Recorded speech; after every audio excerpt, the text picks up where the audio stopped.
Hello, I'm Suzy Vance from Creating from the Heart, the Artistry of Living. And today I'm here with Kevin McGuire from the Michigan City School System. So Kevin, what do you do for them? Pretty much everything Yeah, that it has to do. Currently, job title is Director of Technology for the Okay, school district, and I've been the director for 23 of my 24 years with the district.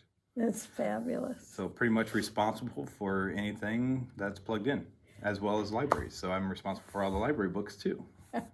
Including trying to rev everybody up during COVID. Oh, absolutely. That was one of the huge tasks, obviously, in the last couple of years. But you were sort of ready for that. We were as ready as anybody else in the nation could have been ready for it. That's So great. we had a project, a one-to-one initiative that went all the way back to 2014.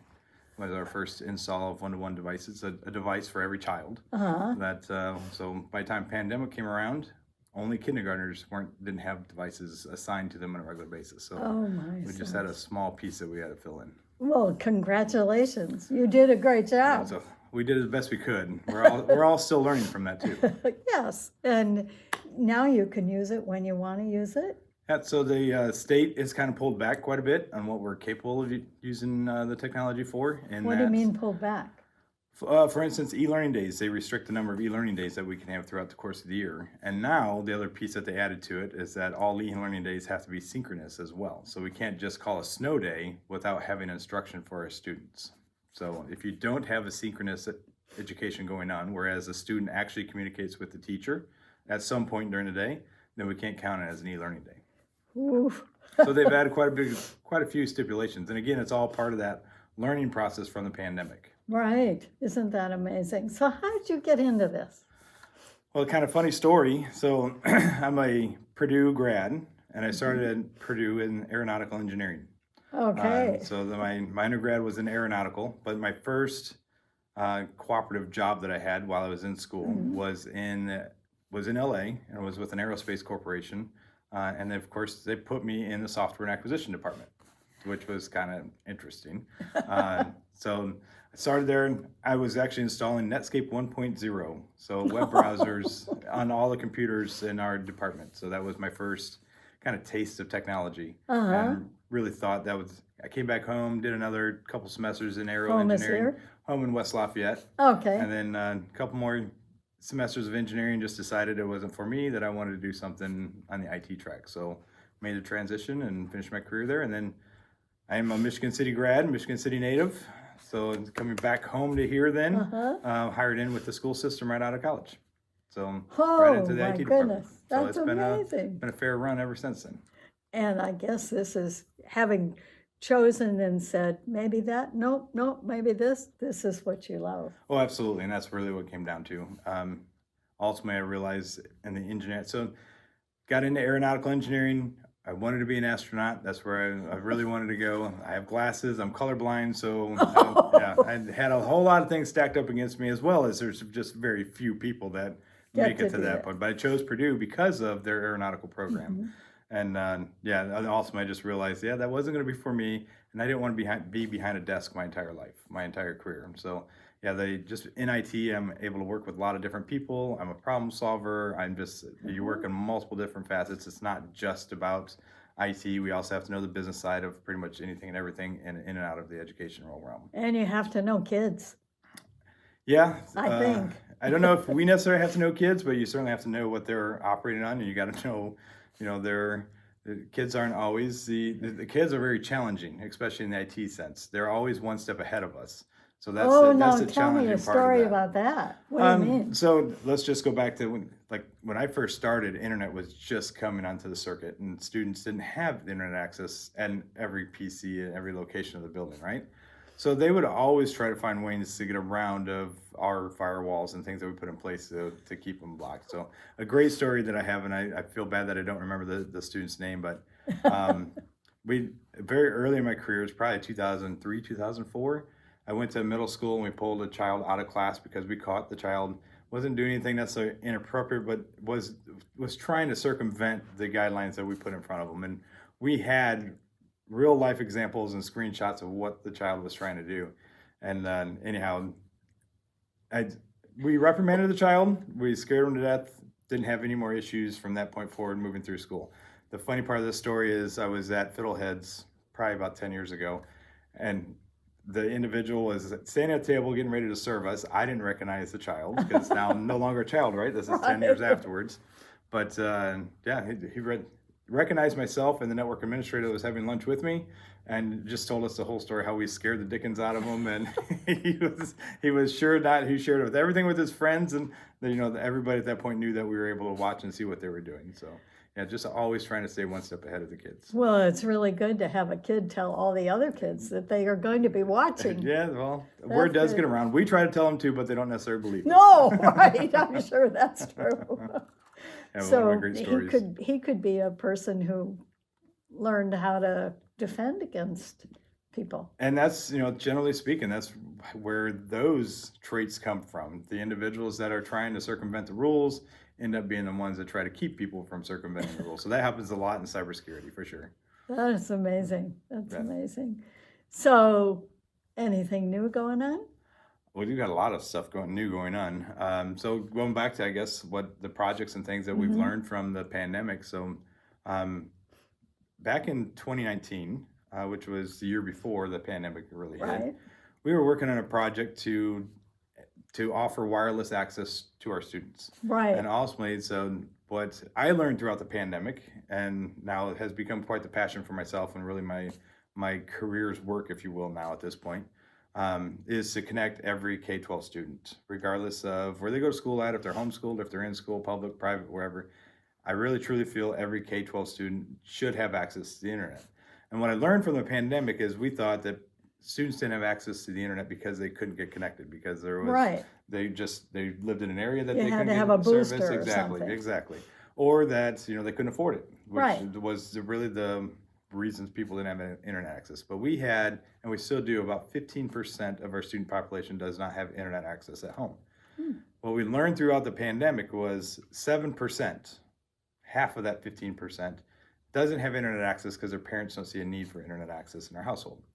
And that's the same face that we all came to. Like we live our lives. We're here on a podcast, and we talked about some of how easy technology is now. And you're going to share this video, and it's going to go out to your constituents. And it's so simple now. We just think this is our life.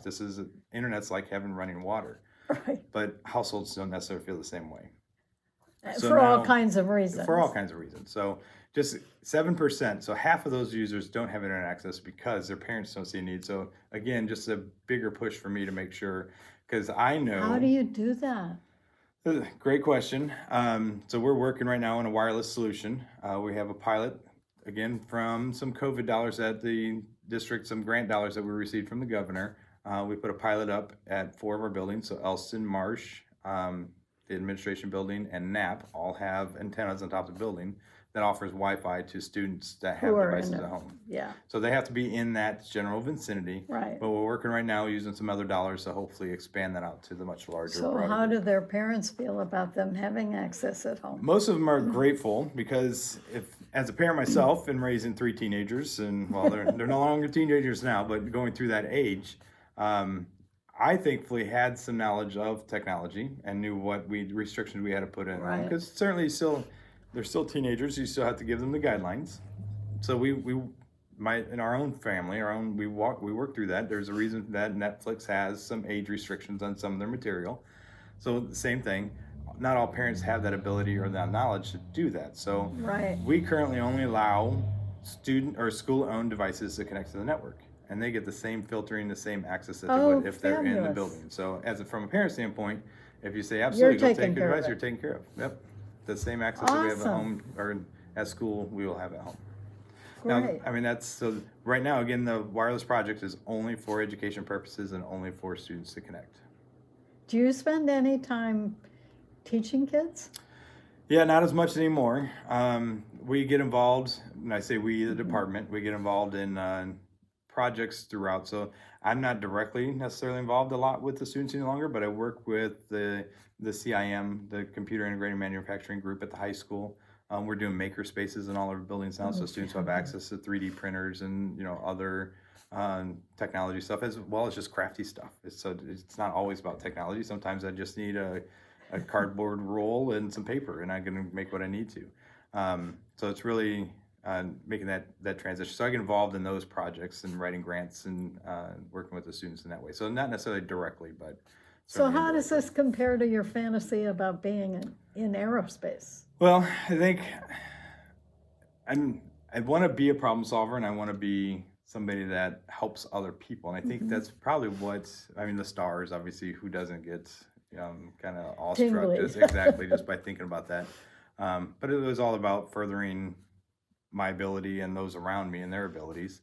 And I think that's really where education has brought me to, that I've realized over the years, is that there's you're not going to get rich being in public education. I don't know if anybody's figured that out. But I raised 3 kids. We've had a very healthy environment. The area is great to raise a family, but the satisfaction of knowing that when I go home every night that we had some impact on somebody in this, whether it's directly or indirectly, Right. you know that you made a positive impact in somebody's life that day. That's great.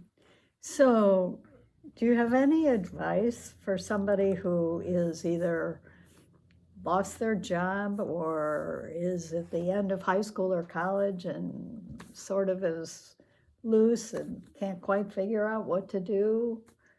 Yeah. Any thoughts? From an IT perspective, I mean, there's right now they're saying hundreds of thousands of jobs throughout the United States that can't be filled because we don't have the workforce, the knowledgeable workforce to fill them. So any certifications, if you're not a college person, you don't want to do that track, there's certainly ways to do certifications throughout.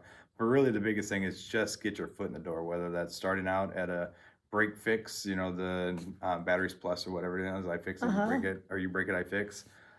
We just hired somebody from that has that background.